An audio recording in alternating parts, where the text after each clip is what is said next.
Assalamualaikum warahmatullahi wabarakatuh. Alhamdulillahi rabbil alamin. Ahmaduhu wa nasta'inuhu wa nastaghfiruh wa na'udzu bihi min syururi anfusina wa min sayyiati a'malina. Man yahdihillahu fala mudilla lahu wa man yudlil fala hadiya lahu. Asyhadu an la ilaha illallah wahdahu la syarika lah wa asyhadu anna Muhammadan abduhu wa rasuluh. Allahumma salli wa sallim wa barik ala nabiyyika Muhammad wa ala alihi wa sahbihi ajma'in wa man tabi'ahum bi ihsanin ila yaumiddin. Amma ba'du, usikum wa iyaya nafsi bi taqwallah faqad fazal mu'minuna al-muttaqun. Haitsu qala 'azza min qa'il ya ayyuhalladzina amanu taqullaha haqqa tuqatih wa la tamutunna illa wa antum muslimun.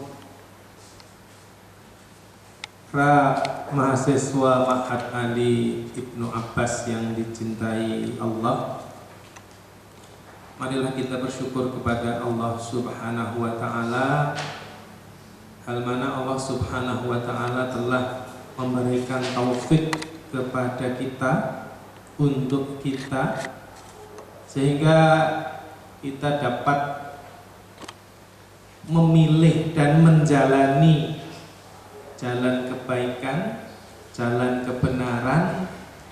Kalau untuk antum sekarang adalah jalan thalabul ilmi, pembuktian keinginan kita yang sekaligus merupakan doa kita setiap harinya. Sekurang-kurangnya 17 kali sehari semalam kita berdoa kepada Allah, ihdinas siratal mustaqim siratal ladzina an'amta 'alaihim ghairil maghdubi 'alaihim waladdallin. Di mana para mufassir memberikan penjelasan kepada kita bahwa as-sirat al-mustaqim yang tadi saya katakan 17 kali sekurang-kurangnya sehari semalam kita memohon kepada Allah agar ditunjukkan, itu adalah jalannya para nabi, para siddiqin, para syuhada dan orang-orang salih, bukan jalan orang-orang Yahudi yang dimurkai oleh Allah, bukan pula jalan orang-orang Nasrani yang mendapatkan yang dinyatakan oleh Allah sebagai kaum yang dhalun, kaum yang sesat. Antum sekarang menempuh jalan thalabul ilmi, menuntut ilmu, itu adalah langkah awal dari upaya agar doa kita dikabulkan. Karena tanpa ilmu, orang-orang Nasrani telah menjadi sesat. Mereka bersemangat di dalam beribadah kepada Allah, tetapi semangat ibadah mereka tidak disertai dengan ilmu. Moga-moga selepas dari Ma'had Ali Ibnu Abbas, programnya 2 tahun ya? 2 tahun atau 3 tahun? Berapa di sini programnya? Atau rencananya sudah? Kalau tidak tahu programnya berapa tahun, antum berencana di sini berapa tahun? 2 tahun, 3 tahun? Jangan 2 hari ya. Jangan 2 hari. Selulus dari sini setelah diwisuda, ya, saya sangat berharap nanti pas diwisuda, pas antum diwisuda saya diundang dan jumlahnya tetap segini. Sudah ada yang pesimis kayaknya ya. Jangan dong, yang optimis. BSM, ingat BSM. Selepas lulus atau setelah lulus nanti, selepas berthalabul ilmi di sini nanti, jangan menjadi seperti orang-orang Yahudi. Apa itu? Mereka dimurkai oleh Allah lantaran mereka berilmu tetapi tidak mengamalkan ilmunya. Moga-moga selama antum bertolabul ilmi di sini betul-betul bertolabul ilmi, di mana ilmu itu baru benar-benar dianggap sebagai ilmu kalau diamalkan. Setidaknya sebagian dari ilmu yang sudah mungkin untuk bisa diamalkan, atau ilmu-ilmu yang sudah mungkin untuk dapat diamalkan, itu diamalkan. Jangan tunda, jangan menunda pelaksanaan suatu ilmu. Kalau kita mampu, maka insya Allah kedepannya kita akan dipermudah oleh Allah Subhanahu wa Ta'ala di dalam menjalankan ilmu-ilmu kita yang lain yang hari ini kita belum dapat mengamalkannya. Sekali lagi mari kita bersyukur kepada Allah bahwa kita, antum khususnya, saya sendiri juga sebenarnya masih terus bertolabul ilm ya, berusaha seperti itu ya, menuntut ilmu syar'i. Di sini tampaknya lebih ditekankan pada tahfidz Al-Quran dan juga ada dirasat Islamiyahnya. Moga-moga itu semuanya bisa menjadi bekal dan dipenuhi dengan sebaik-baiknya. Selanjutnya, salawat dan salam semoga senantiasa Allah limpahkan kepada Nabi kita, Nabi Muhammad SAW, yang telah memberikan bayan, telah memberikan penjelasan secara menyeluruh, lengkap,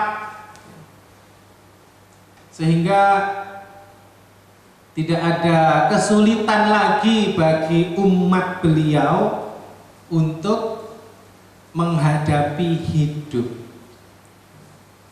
Semua sudah dijelaskan oleh Rasulullah SAW. Ada yang dijelaskan dengan penjelasan yang rinci, bahkan ada di antara hukum-hukum Allah ini yang datang sudah rinci, datang dari Allah sudah rinci, Rasulullah tinggal menyampaikan. Kemudian ada yang dijelaskan oleh Rasulullah SAW secara rinci, yakni bagian-bagian yang global. Dan ada pula yang Rasulullah memberikan rambu-rambu, sehingga pada generasi-generasi sepeninggal Rasulullah SAW, zaman Al-Khulafa Ar-Rasyidun, kemudian zaman khilafahnya Bani Umayyah, Bani Abbasiyah, Bani Umayyah lagi, dan seterusnya sampai hari ini saat kita semuanya kehilangan khilafah Islamiyah, kita tidak kebingungan bagaimana menyikapi hidup. Kenapa? Karena Rasulullah SAW sudah memberikan bayan yang syafi kafi, yang cukup. Masalahnya terkadang adalah ada di antara kita yang tidak mau melacak jejak bayan dari Rasulullah tersebut, sehingga masih saja kita dapati 1-2 orang yang kebingungan. Tapi umat Islam secara umum mereka tidak kebingungan. Nah, moga-moga kehadiran antum di sini menjadi langkah awal antum untuk menjadi pelita, untuk menjadi siroj munir. Lampu, kalau tidak bisa disebut matahari atau rembulan ya, karena kalau matahari atau rembulan meneranginya kan luas sekali. Kalau kita ya mungkin lampu lah, paling satu ruangan itu sudah lumayan ya. Bahkan kalau pada akhirnya nanti kehadiran antum semua di sini pada akhirnya hanya dapat menerangi diri antum sendiri, itu sudah merupakan suatu kesuksesan dari para asatidah yang ada di sini yang memberikan bekal kepada antum semuanya. Karena menyelamatkan satu orang saja dari siksaan neraka, sungguh itu merupakan suatu kesuksesan yang sejati.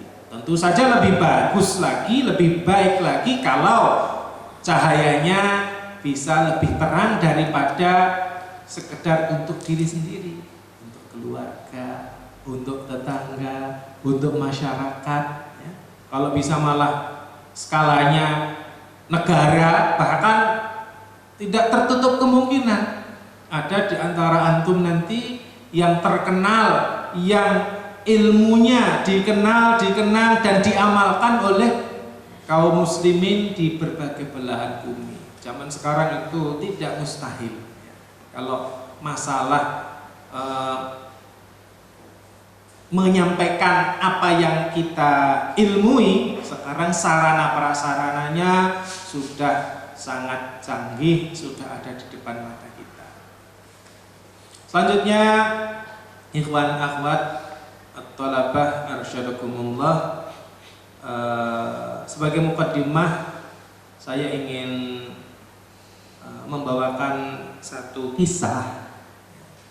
kisahnya sahabat Abdullah bin Abbas, di mana kita semua tahu bahwa sahabat Abdullah bin Abbas ini adalah sahabat yang satu-satunya sahabat ya. Dalam catatan saya dapati dari apa yang saya baca, tentu saja beliau adalah satu-satunya sahabat yang mendapatkan keberkahan doa Nabi Muhammad SAW, Allahumma faqihhu fiddin wa 'allimhu at-ta'wil. Nanti kalau antum ada kesempatan untuk berlibur pulang, berjumpa dengan bapak ibu antum, mintalah kepada mereka untuk mendoakan antum, karena antum ada di sini Mahat Ali yang spesialisasinya lebih kepada tahfidz Al-Quran, dan saya kira di sini juga diajarkan tafsirnya. Minta kepada orang tua agar mendoakan antum dengan doa yang pernah dipanjatkan oleh Rasulullah untuk sahabat Abdullah bin Abbas, Allahumma faqihhu fiddin wa 'allimhu at-ta'wil. Ya Allah, ajarkanlah anakku, maksud saya Ibnu Abbas ya, fahamkanlah dia urusan din, urusan agama, dan ajari ia mentakwil Al-Quran, menafsirkan Al-Quran. Pernah suatu ketika di masa kekhilafahan Umar bin Khattab radhiyallahu anhu, beliau mengumpulkan para sahabat senior. Dihadirkan pula sahabat Abdullah bin Abbas yang waktu itu masih belia. Kalau sahabat-sahabat pada masa sahabat Umar tentu sudah menjadi syuyukh, umurnya sudah di atas 50 tahun ya. Sementara sahabat Abdullah bin Abbas sendiri baru di awal-awal usia 20-an tahun seperti antum. Ini umurnya berapa antum? Ikhwan. Yang paling tua siapa? Berapa? 25, masih muda ya. Masih muda, 25 masih muda. Kalau untuk menikah sudah pas ya? Emang ukuran pas itu apa? Ukuran pas menikah itu apa? Bukan umur loh ya. Bukan umur ya. Salah kalau ukuran menikah itu umur ya. Imam Ahmad menikah umur 40, dipaskan semua kayak Imam Ahmad ya. Ya ikhwan. Nah, waktu itu sahabat Umar bin Khattab melihat ada beberapa sahabat yang meremehkan sahabat Abdullah bin Abbas. Lalu sahabat Umar ingin menjelaskan betapa sahabat Abdullah bin Abbas ini memiliki posisi tersendiri. Beliau satu-satunya yang mendapatkan keberkahan doa dari Rasulullah SAW tadi. Sahabat Umar bin Khattab bertanya, wahai jamaah, coba apa yang kalian ketahui dari firman Allah? Bismillahirrahmanirrahim. Idza jaa nasrullahi wal fath wa ra'aitan nasa yadkhuluna fi dinillahi afwaja fasabbih bihamdi rabbika wastaghfir innahu kana tawwaba. Coba menurut kalian apa? Mereka agak meremehkan ya. Masa kayak gitu ditanya? Wong udah jelas sekali ya. Idza jaa nasrullahi wal fath wa ra'aitan nasa yadkhuluna fi dinillahi afwaja fasabbih bihamdi rabbika wastaghfir innahu kana tawwaba. Itu kan jelas perintah Allah Subhanahu wa taala agar kalau kita mendapatkan fatah bumi-bumi di berbagai maksudnya bumi-bumi yang sebelumnya dikuasai oleh orang-orang kafir, di sana berlaku hukum-hukum Islam, hukum-hukum kafir maksud saya, kemudian ditaklukkan sehingga takluk di bawah kuasa Allah Subhanahu wa taala. Mereka siap untuk memberlakukan syariat Allah, masyarakatnya juga siap untuk masuk Islam. Allah perintahkan kepada Nabi untuk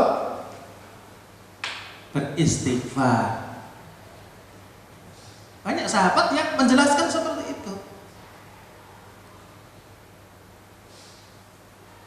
Setelah sudah tidak ada suara lagi, hampir bulat itu jawabannya. Kurang lebih ungkapannya berbeda-beda mungkin ya.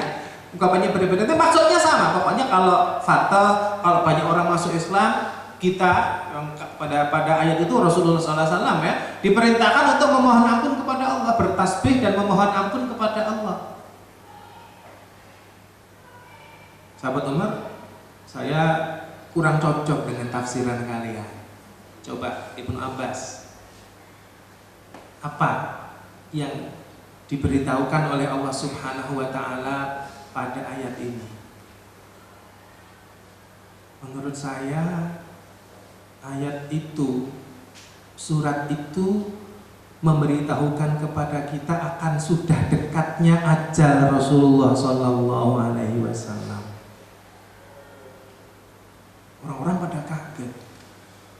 Bagian mana dari ayat itu yang menjelaskan ajal Rasulullah sudah dekat?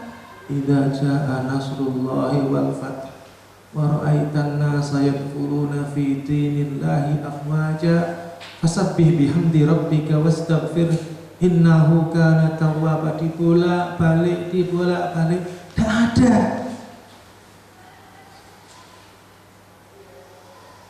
Akhirnya sahabat Abdullah bin Abbas memberikan penjelasan begini penjelasannya. Para kibar sahabat rahimahumullah, arsyadakumullah, kalau bahasa kita ya. Menurut antum semua, tugas Rasulullah Sallallahu Alaihi Wasallam itu apa? Tugasnya yang menyampaikan Islam kepada siapa? Ya kepada kita, kepada seluruh manusia. Tugasnya itu kan. Ya. Apa yang paling dicintai oleh Rasulullah Sallallahu Alaihi Wasallam?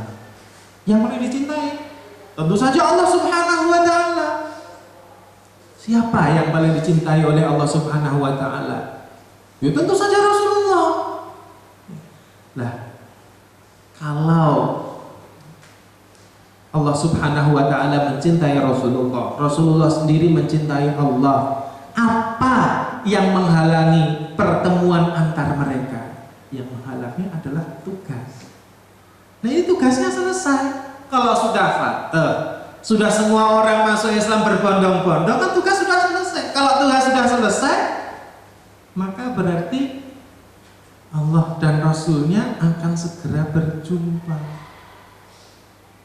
Orang-orang pada domblong kalau bahasa kita itu gitu. Lalu sahabat Umar bin Khattab mengambil majelis dan mengatakan, saya sendiri memandang tafsiran dari ayat ini hanya seperti tafsiran yang disampaikan oleh Ibnu Abbas. Banyak orang yang tidak tahu. Para sahabat, kibarus sahabat tidak tahu. Tetapi sahabat Abdullah bin Abbas tahu kedalaman makna dari apa yang difirmankan oleh Allah Subhanahu wa taala. Nah, saya berdoa moga-moga kalaulah tidak semua antum, setidaknya yang kerasan sampai akhir lah. Jangan gitu lah Ustaz, ya semua lah, semua. Diberi kekuatan, kemampuan oleh Allah Subhanahu wa taala deket-deket dengan sahabat Abdullah bin Abbas. Kan pesantrennya Ma'had Ali Ibnu Abbas. Tafaulnya, pengharapan dari yang mendirikan Ma'had Ali ini atau pesantren di sini, saya yakin salah satunya adalah karena pernah membaca hadis atau asar tadi. Itu sebagai mukadimah, moga-moga antum semuanya bersemangat ya untuk mengkaji kedalaman ilmu Al-Quran, memahami tafsirnya selain juga menghafal Al-Quran. Ya. Adapun yang akan saya sampaikan pada kesempatan hari ini adalah saya ingin mengajak antum semuanya untuk mentadabburi firman Allah di surah Al-Furqan. Surat keberapa Al-Furqan? Kok 19 ya? Ya betul, 25. Yang pintar yang akhwat ya. Belum mulai menghafal Ustaz, ya udah enggak apa-apa ya. Ayatnya ayat 30. A'udzubillahi minasyaitonir rajim. Wa qala ar-rasulu ya rabbi inna qaumi ittakhadhu hadzal qur'ana mahjura.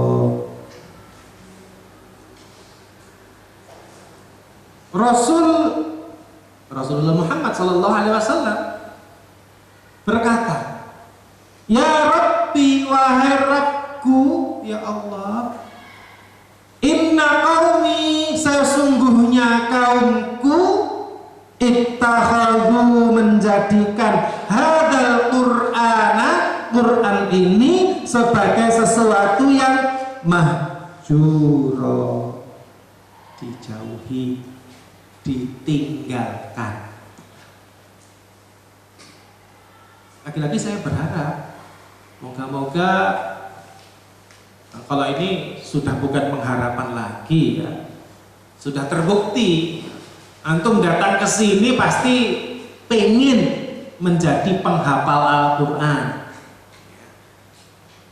pengen mengetahui isi Al-Quran, pasti. Saya yakin itu niatnya solih seperti itu, niat solihnya seperti itu. Tapi lebih dari itu, saya berdoa, saya berharap, saya memohon kepada Allah Subhanahu wa Ta'ala agar antum menjadi orang-orang yang nantinya menyadarkan umat, membuat mereka tidak menjadi orang-orang yang diadukan oleh Allah Subhanahu wa Ta'ala. Karena salah satu tafsir dari ayat ini adalah pengaduan Rasulullah Sallallahu Alaihi Wasallam ini nanti akan terjadi di akhirat. Jadi pada hari kiamat Rasul akan menghadap Allah dan akan mengadukan sebagian umatnya. Saya yakin itu bukan antum yang diadukan ya. Moga-moga tetap harus moga-moga ya, karena kita kan tidak bisa memastikan apa yang terjadi di kemudian hari pada diri kita. Tapi kita memohon kepada Allah dengan terus berusaha semaksimal mungkin.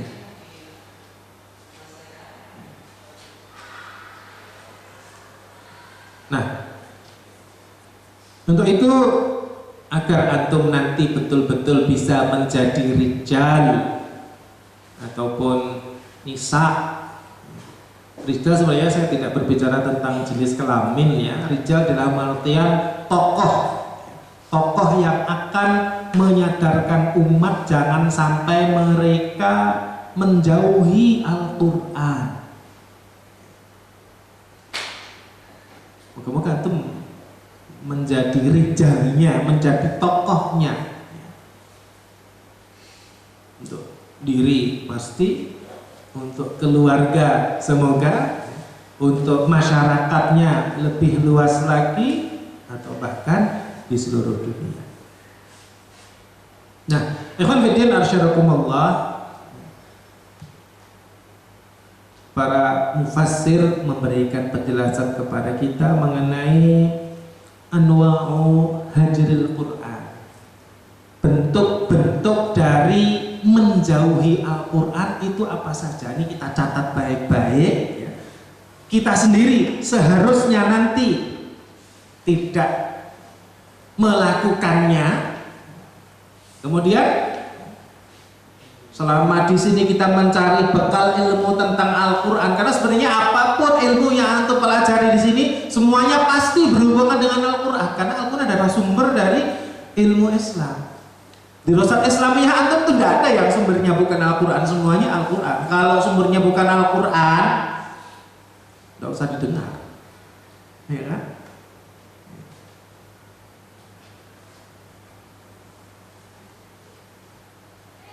Setelah antum belajar, nanti sampai di masyarakat, pastikan antum menjauhkan masyarakat dari beberapa perkara yang akan kita sebutkan, yang merupakan bentuk-bentuk atau macam-macam dari hajrul Quran, menjauhi Al-Quran. Apa bentuknya? Yang pertama adalah adamut tilawah, tidak membaca Al-Quran, tidak mau membaca Al-Quran. Ibnul Qayyim rahimahullah, ini bukan buat antum sebenarnya ya, tapi bekal buat masyarakat. Sekali lagi, kalau antum saya percaya kan, tidak bakalan selama jadi santri di sini kok melanggar pesan dari Ibnul Qayyim.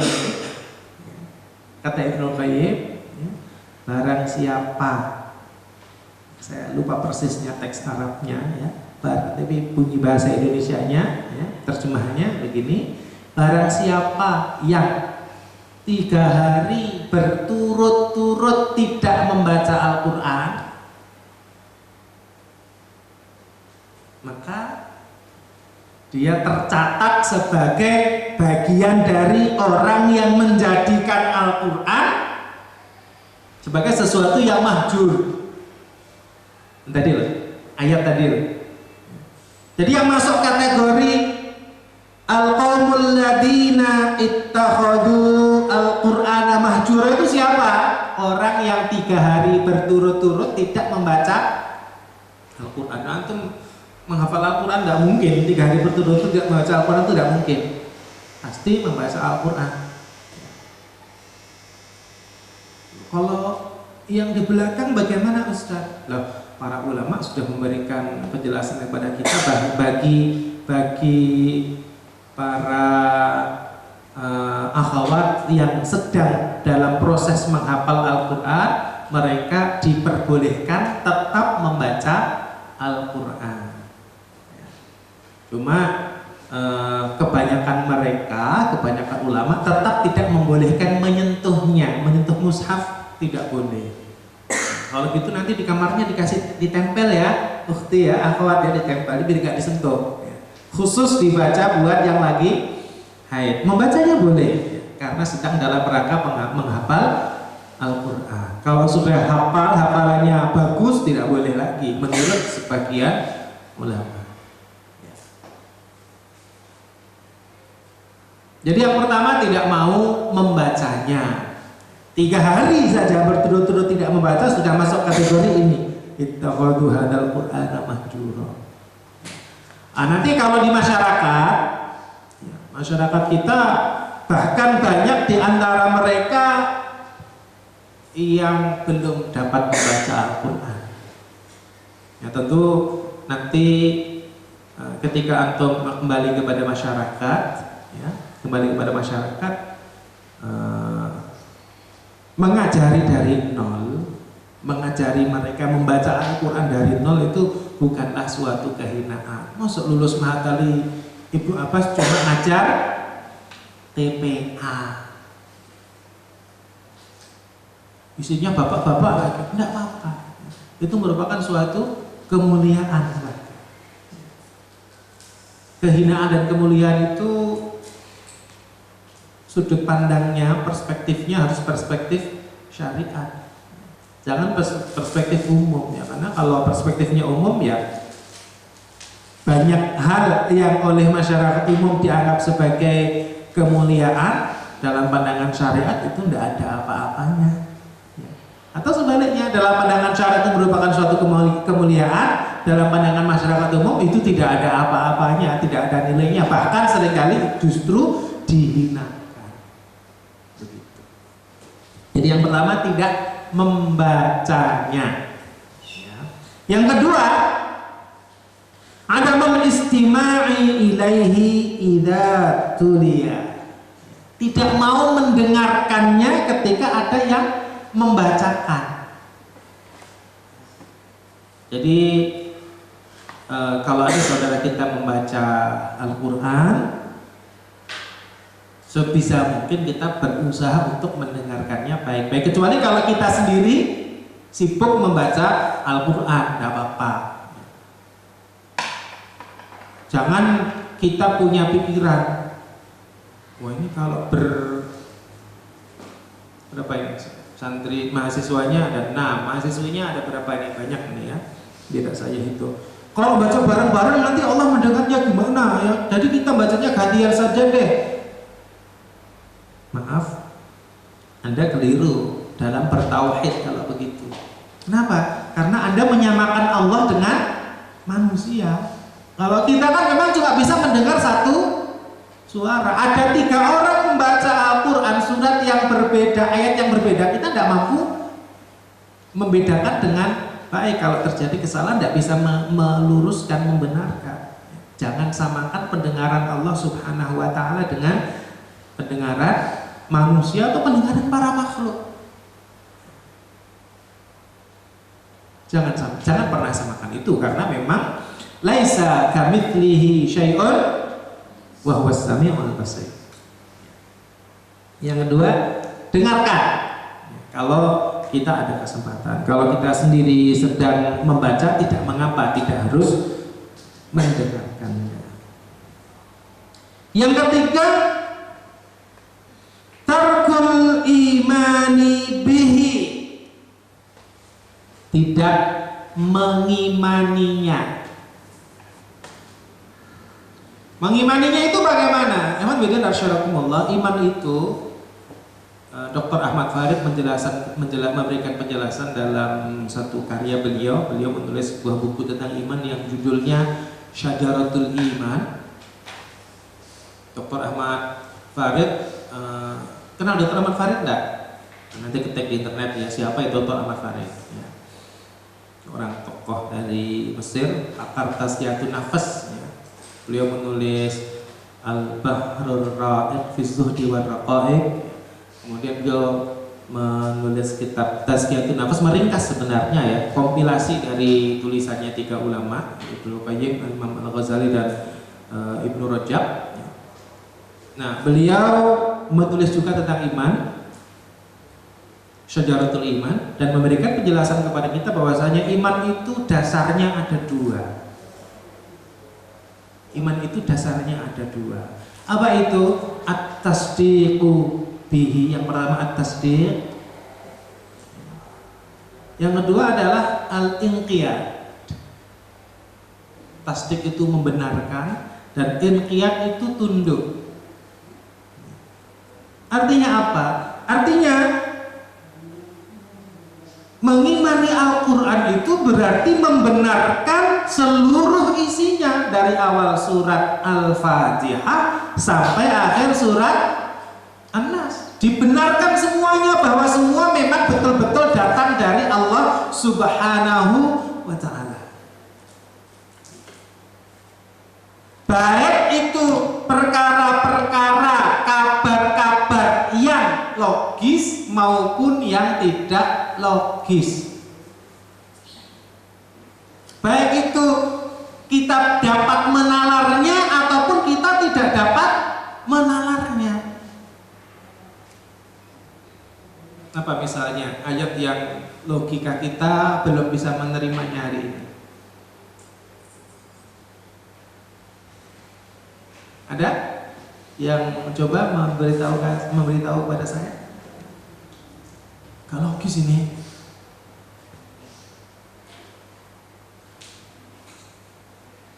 Subhanalladzi asra bi 'abdihi lailan minal masjidil harami ila masjidil aqsa allati barakna haulahu ila akhiril ayat. Isra. Isra itu apa? Berjalan di waktu malam. Rasulullah diperjalankan pada waktu malam dari Masjidil Haram ke Masjidil Aqsa. Tafsir yang rajih untuk ayat itu adalah bahwa yang berangkat itu ruh dan jasad Nabi, meskipun ada sebagian ulama yang berpendapat yang berangkat hanya ruh Nabi. Kenapa saya katakan, saya cuma mengutip ya, kebanyakan ulama merajihkan yang berangkat adalah ruh dan jasad Nabi, karena Allah mengatakan Subhanalladzi asra bi 'abdihi al-'abd. Al-'abd itu terdiri dari ruh dan jasad. Tentu saja Allah ada maksudnya, ada makna di balik kata-kata yang dipilih oleh Allah Subhanahu wa taala. Allah tidak mengatakan Subhanalladzi asra bi ruhi 'abdihi, tapi bi 'abdihi. Tapi itu tetap tidak logis. Nah, masa berjalan dari Masjidil Haram ke Masjidil Aqsa dalam satu malam, balik paginya sudah ada loh ya. Kalau ayatnya hanya berbicara tentang Isra kan. Belum kalau kita tambah dengan hadis Mi'raj, lebih tidak logis lagi. Tidak logisnya di mana? Itu Rasulullah sampai di Mekah pagi hari, itu tidak ada bekas-bekas safar. Mas, kalau naik motor kecepatannya berapa, Mas? Sekarang pakai helm, coba sekali waktu kalau pas malam-malam sepi naik motor kecepatannya 200. Usahakan ada debu. Di tanah Arab kan banyak debu. Itu rasanya kayak ngopo. Sangat mungkin kulit wajah kita itu akan terluka. Tidak logis itu. Apalagi nanti bisa dihitung jarak Masjidil Haram ke Masjidil Aqsa itu berapa kilo. Berarti perjalanannya per jam. Kalau misalnya kita hitung itu berapa kilometer per jam, terus rasanya seperti apa?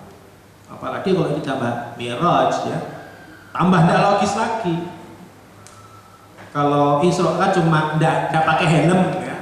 Lah kalau Mi'raj tidak bawa tabung oksigen. Loh kan Nabi kan keluar dari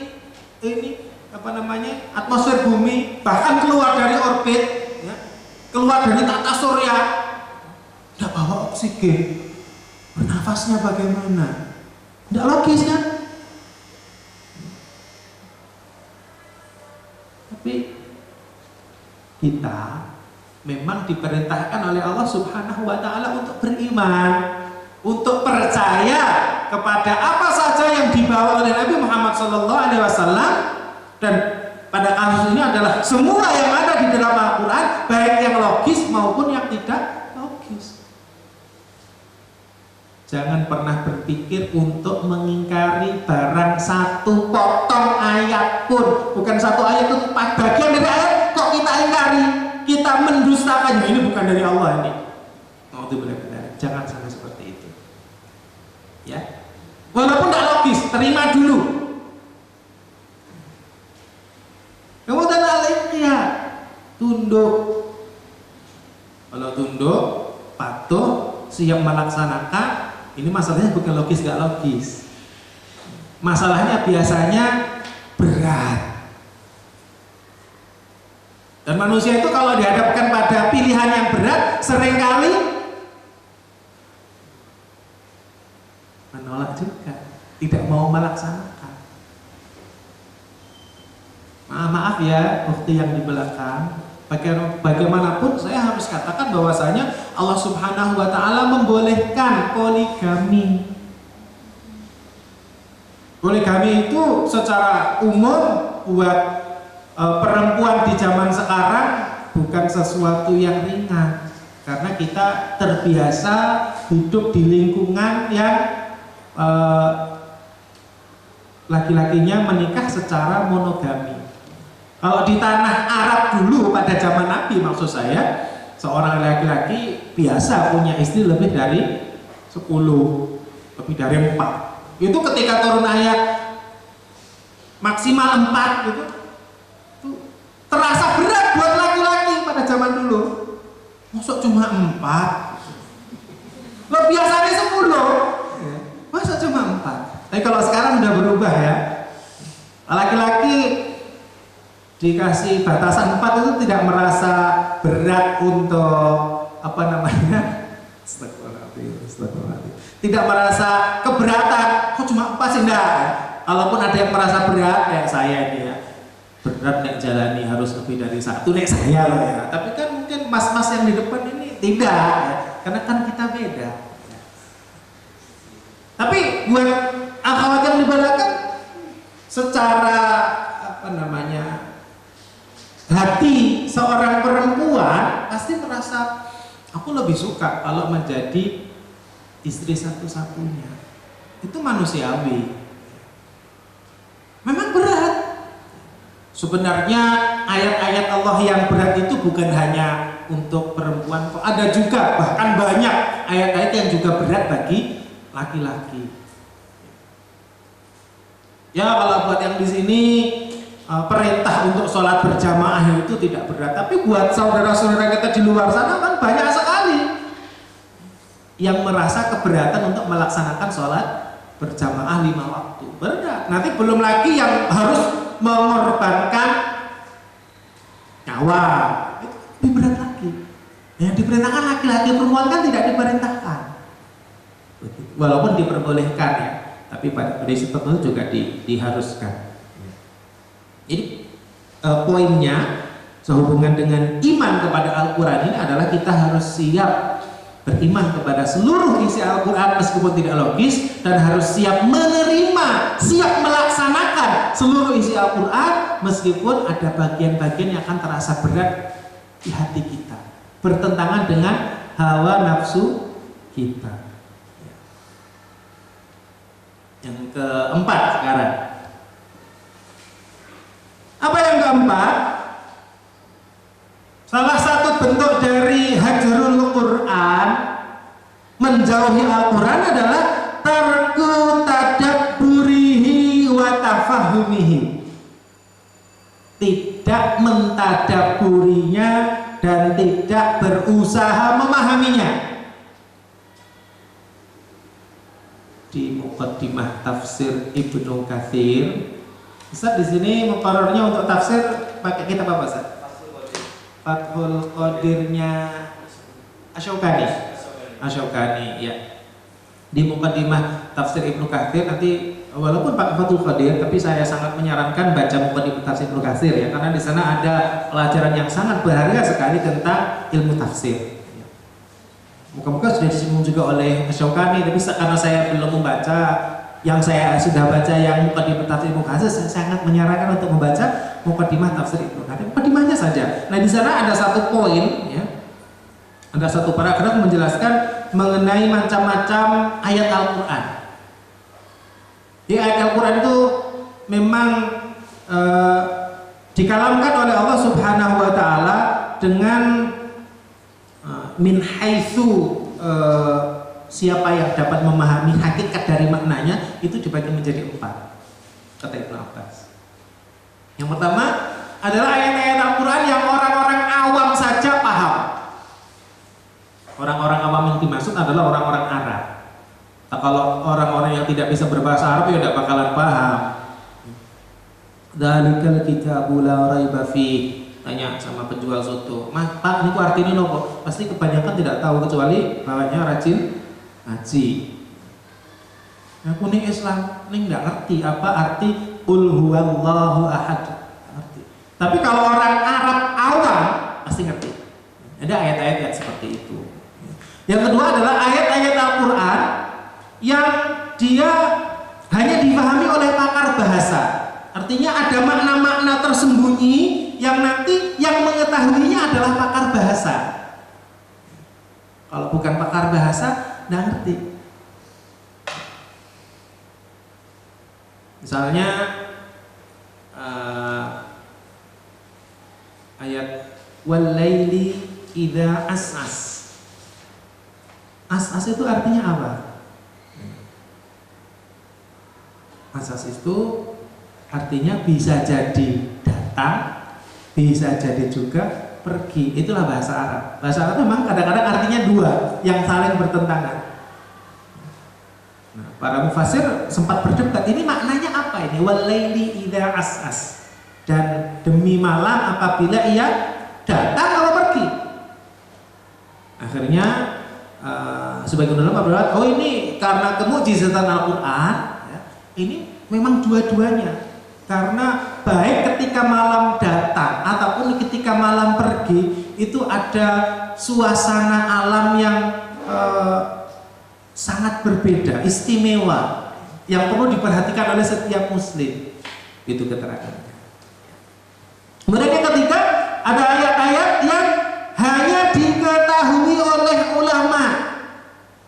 Pakar bahasa nggak ngerti, harus ulama yang mengetahuinya.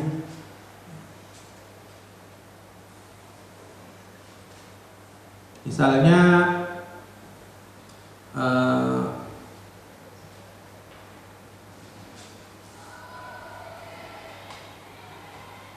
saya belum hafal Al-Quran, jadi loading dulu ya, loading dulu.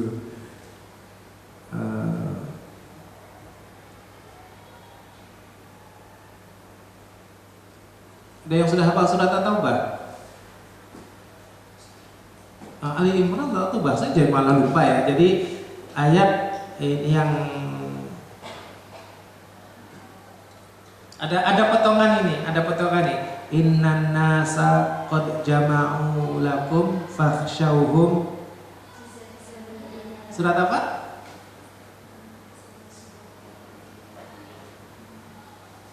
Ya nanti dilacak deh ya. Itu tafsirannya Ali Imran ya. Kayaknya Ali Imran, memang betul Ali Imran. Tafsirannya An-Nas di situ adalah Abu Bakar, satu orang top. An-Nas itu Abu Bakar. Nah itu yang tahu siapa? Ulama. Karena ulama mereka mempelajari kedalaman ilmu tafsir, mereka jadi tahu. Kalau cuma pakar bahasa, Nas itu ya mesti banyak jamak manusia kok. Tapi realitanya itu yang dimaksud oleh Allah Subhanahu wa taala adalah satu orang saja, Abu Bakar. Loh kenapa? Abu Bakar itu walaupun satu orang nilainya, itu yang menyebabkan Allah Subhanahu wa taala menyebut Abu Bakar dengan An-Nas, sebagaimana Allah juga menyebut Ibrahim sebagai ummah. Inna Ibrahim kana ummah. Umat itu kok satu, ya? Umat kok satu. Tapi itu memang Ibrahim, ya. Kualitasnya kualitas umat. Abu Bakar satu orang, kualitasnya kualitas banyak manusia. Kalau orang Arab biasa bilang rojulun alfu rojulin, laki-laki yang setara dengan 1000 laki-laki. Begitu. Ya. Yang keempat adalah ayat-ayat Al-Quran yang hakikatnya hanya diketahui oleh Allah Subhanahu wa ta'ala. Ya, ayat-ayat tentang asma wa sifat itu hakikatnya cuma diketahui oleh Allah Subhanahu wa ta'ala. Kita diperintahkan oleh Allah untuk mengisbatkannya sebagaimana adanya. Yang kelima, bentuk dari bentuk dari menjauhi Al-Quran adalah tarkul amali bihi, tidak mengamalkannya. Jadi setelah itu mempelajarinya, mentadaburinya, mestinya juga mengamalkannya. Mengamalkan Al-Quran, mengamalkan seluruh isi Al-Quran yang berarti juga mengamalkan Islam, itu memang tidak seketika kita amalkan semuanya. Moga-moga di sini nanti antum akan mendapatkan salah satu materi ilmu alat ya, yakni ilmu usul fikih, di mana dalam usul fikih itu kita akan mempelajari kapan kita beramal. Kapan kita beramal? Saya dosen usul fikih di Mahat Ali An-Nur ya.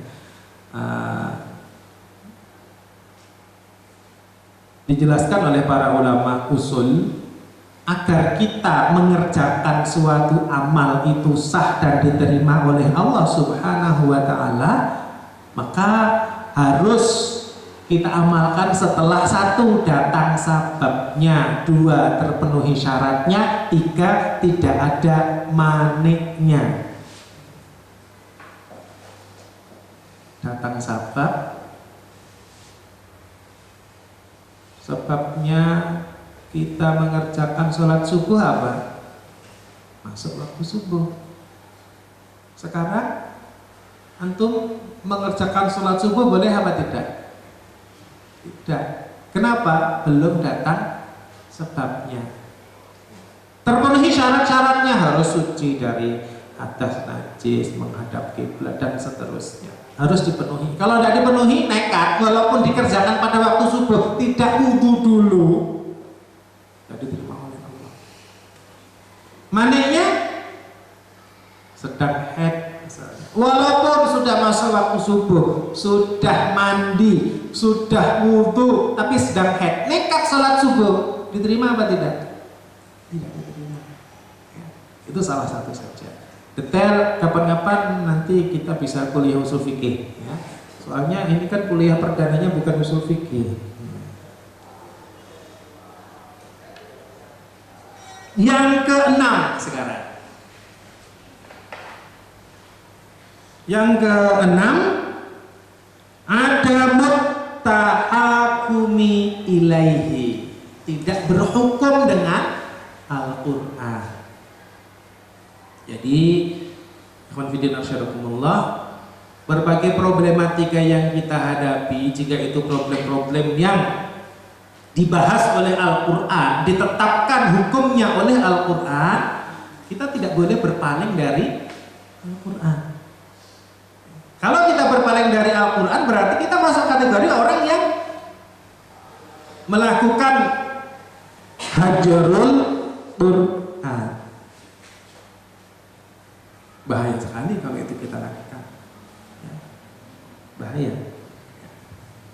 Ya, memang jadinya kita jadi berkepentingan untuk memahami hukum-hukum Allah dalam Al-Quran itu apa saja, meliputi aspek-aspeknya apa saja. Moga-moga di Rosat Islamiyah Antum nanti mengajarkan itu semuanya. Yang terakhir, yang keberapa? 7 ya. Adamul istishfa'i bihi, tidak berobat dengan Al-Quran. Berobat di sini ada dua ya. Berobat di sini ada dua, ada penyakit. Penyakit itu kan memang ada dua ya, ada penyakit jasad dan ada penyakit hati.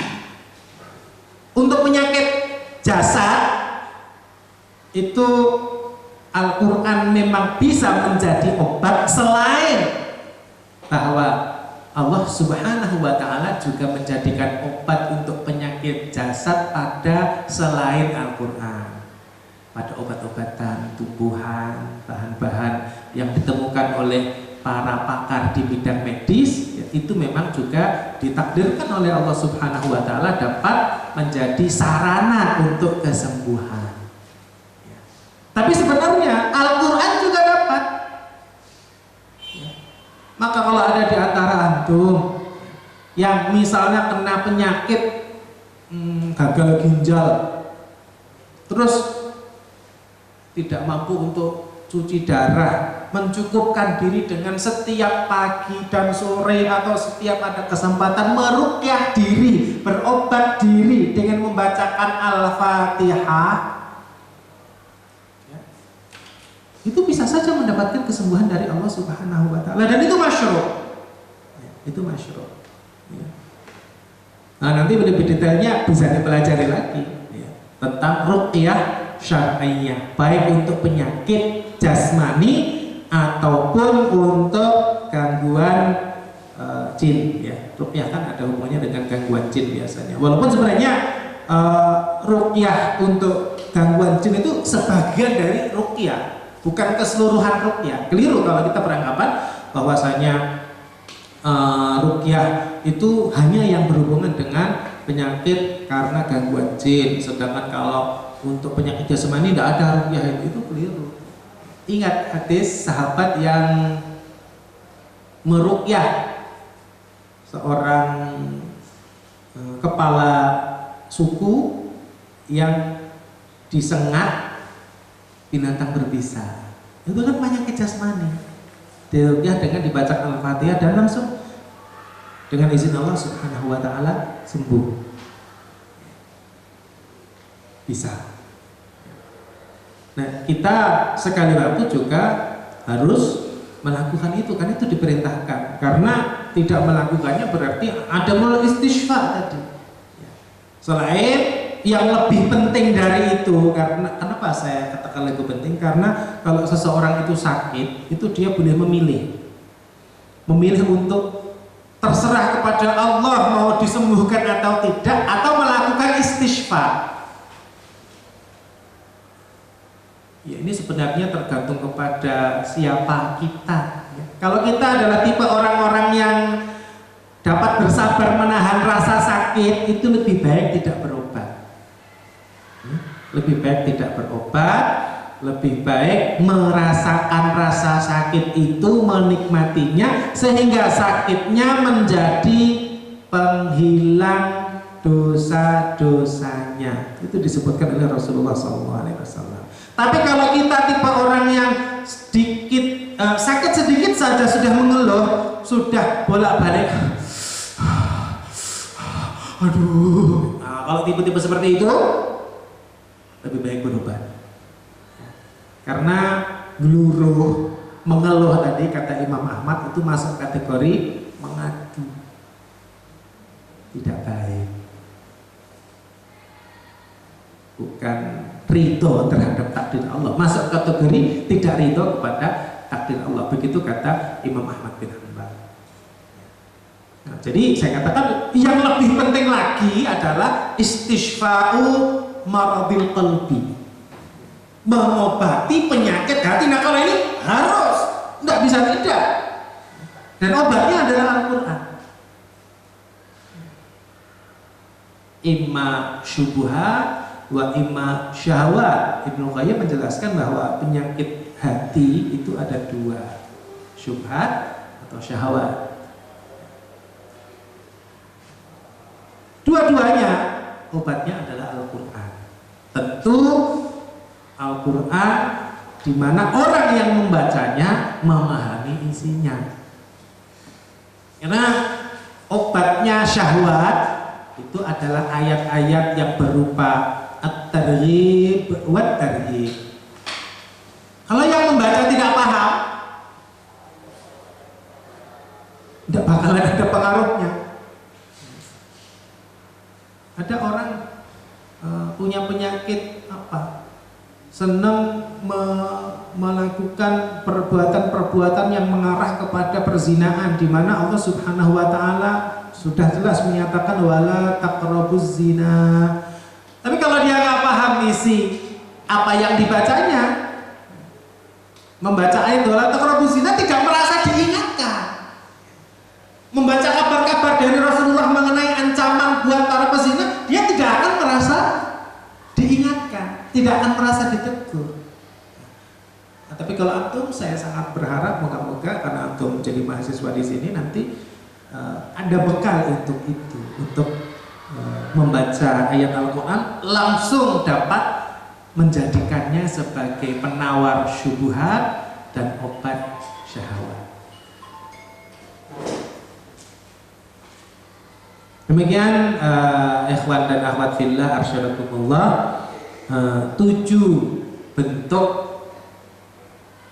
menjauhi Al-Quran yang moga-moga kita semuanya secara umum dan antum khususnya dengan berada di Ma'had Ali Ibnu Abbas ini bisa menjadi orang-orang yang pertama tidak menjauhi Al-Quran, kedua bisa membuat kenalan-kenalan antum di hari-hari yang lalu dan di hari-hari yang akan datang menjadi orang-orang yang juga tidak menjauhi Al-Quran. Ini saja yang bisa saya sampaikan. Moga-moga bermanfaat buat diri saya pribadi dan buat antum semuanya.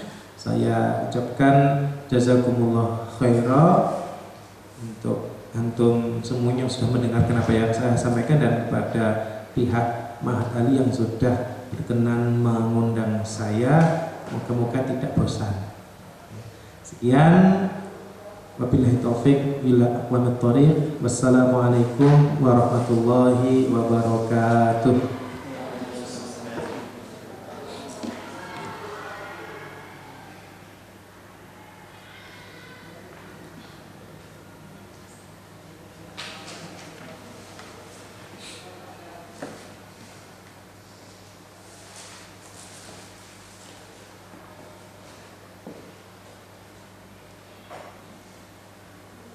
Ini dari mana saja? Yang paling Lombok. Namanya siapa nama? Khairul Syuhur. Ayu syahrin hada? Ramadan ini. Ramadan. Lahir di bulan Ramadan? Enggak juga. Sebelahnya siapa nama? Ilham. Dari mana? Sukabumi. Dia cinta tanah air ya. Betul ya, bukan dunia, bukan bumi, ya beda ya. Akhi ini dari mana? Dari Klaten. Nama? Ali. Sebelahnya? Nanda dari Sukoharjo. Siapa? Nanda dari Sukoharjo. Nanda dari Sukoharjo. Antum? Saya Abidin dari Sukoharjo. Sukoharjo. Abdin? Abidin. Abid saja satu kok ya. Abidin kan banyak. Abid. Zainul Abidin. Solihul Abidin. Oh ya. Antum? Langsung. Mana? Langsung. Di mana? Solo. Solonya mana? Makamaji. Makamaji. Sudah, Zat? Cukup. Saya diskusi ada tanya jawab. Boleh juga kalau ada pertanyaan, mungkin silakan kalau ada pertanyaan. Kalau ada jangan dipaksakan. Yang bertanya saya kasih hadiah. Silakan bertanya. Jangan cuma nanya ini ya. Jangan cuma nanya, Ustaz alamatnya mana? Oh, kalau nanya itu berarti cuma pengen hadiahnya. Majalah. Silakan. Ya. Yang berkaitan tentang Hajjul Quran, yang poin pertama kali tilawah itu. Ya. Kan hududnya kan selata ayam ya, 3 hari. Iya, 3 hari betul. Hadisnya Oh, itu bukan dari hadis tapi dari Ibnu Qayyim, bukan dari hadis. Jadi Ibnu Qayyim menganalisis kalau orang itu sudah sampai 3 hari tidak membaca Al-Quran, maka dia masuk pada dari orang yang menghajar Al-Quran. Sebenarnya kalau dari keterangan Rasulullah SAW sendiri ada keterangan yang menolak itu bahkan. Ya. Karena Nabi mengatakan orang yang beriman itu ada yang tidak membaca Al-Quran. Karena ada kan al-mu'minul ladzi, ingat hadis itu ya, orang mukmin yang membaca Al-Quran itu perumpamannya seperti orang yang mukmin yang tidak membaca Al-Quran itu seperti, pernah baca itu kan? Nah, jadi itu apa namanya catatan dari Ibnu Qayyim, bukan berdasarkan hadis. Dan itu bisa kita rasakan nanti ketika kita hidup. Mungkin saya kira tanpa kita sengaja pun akan ada masanya kita 3 hari tidak membaca Al-Quran nanti. Itu akan terasa betapa kita agak jauh melangkah, itu rasanya akan seperti tidak mendapatkan bimbingan dari Allah dan sebagainya. Jadi itu bukan berdasarkan hadis. Allah SWT. Jadi satu ya. Silakan yang lain. Ya. Mau tanya berkaitan dengan apa ya? Mungkin kalau kita lihat karya-karya ulama yang zaman dahulu itu kan karya-karya berdasarkan dari karya sendiri. Ya. Kemudian kalau kita lihat sekarang itu banyak ulama yang menulis karya-karya hanya cuplikan atau ringkasan dari karya ulama-ulama yang terdahulu. Itu juga mengisyaratkan bahwasanya setiap bertambah tahun, tambah abad juga itu kondisi umat Islam juga semakin menurun seperti itu. Iya, betul.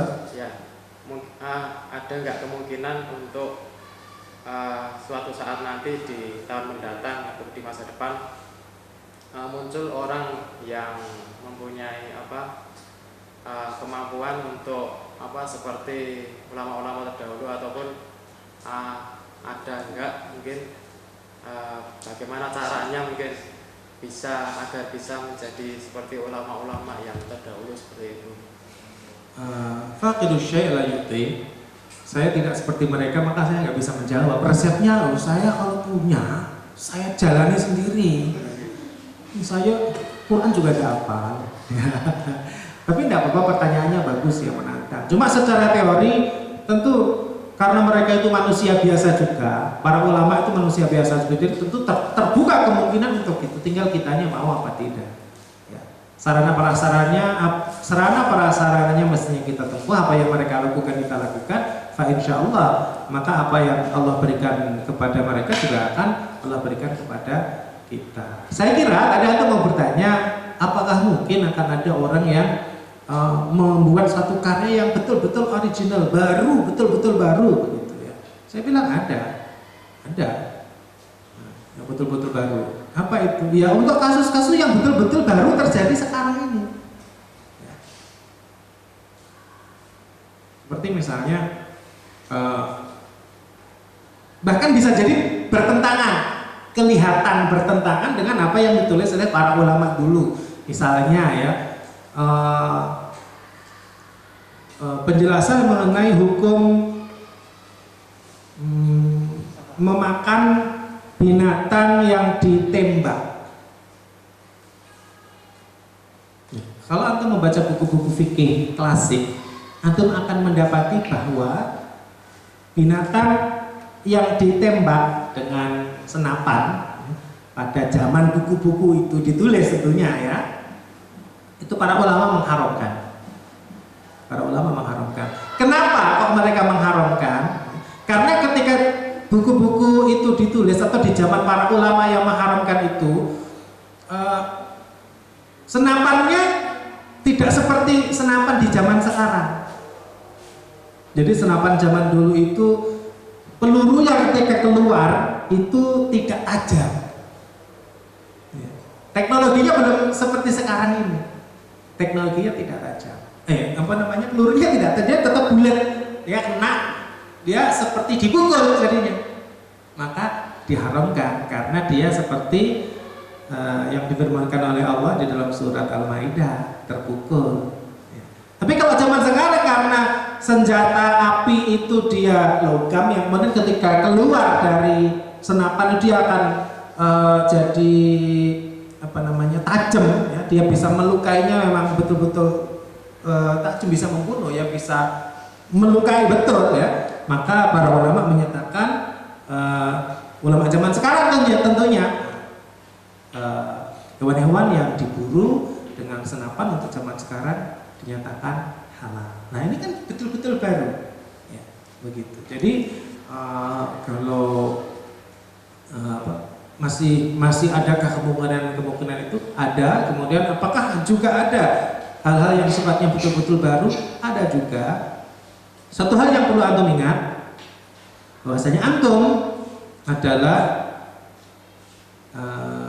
pemuda-pemuda yang dilahirkan dan ditakdirkan oleh Allah Subhanahu wa taala untuk menjadi pemuda pada zaman sekarang.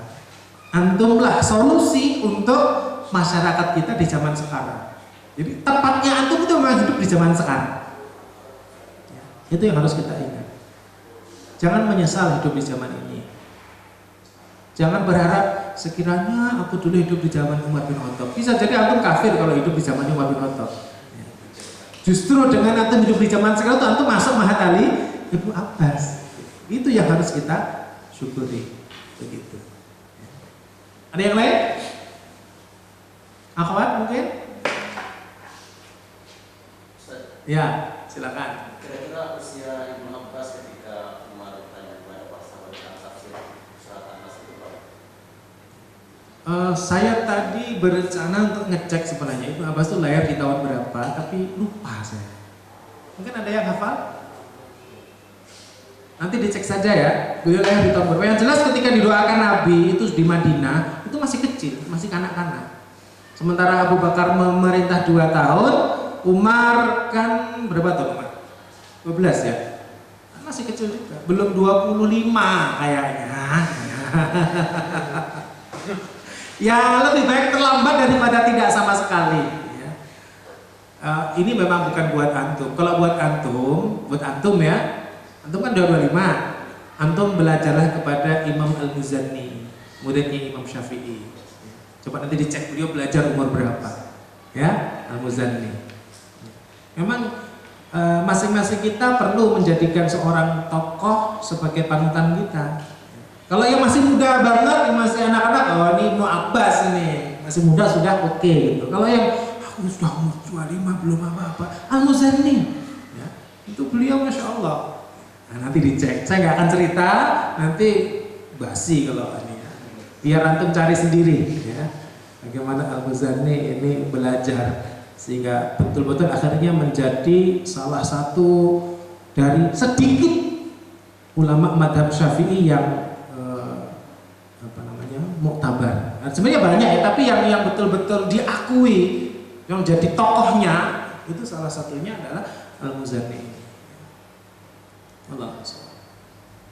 Yang lain?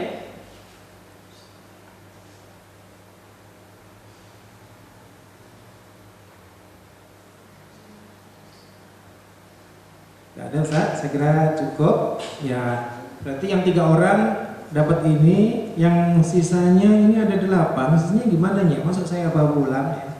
Ya saya tinggal di sini aja lah buat antum gimana caranya membagi. Tapi saya harapkan jangan disobek-sobek ya.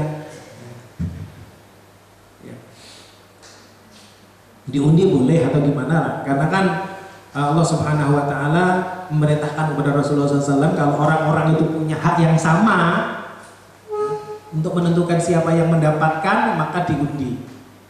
Boleh. Istri-istri Nabi kan setiap kali Nabi mau bersafar diundi dulu oleh Rasulullah siapa yang akan ikut bersama beliau. Saya kira cukup. Moga-moga bermanfaat apa yang sudah saya sampaikan dan moga-moga ini bukan pertemuan yang terakhir dengan saya. Saya kembalikan waktu kepada istri yang sudah memimpin majelis. Assalamualaikum warahmatullahi wabarakatuh.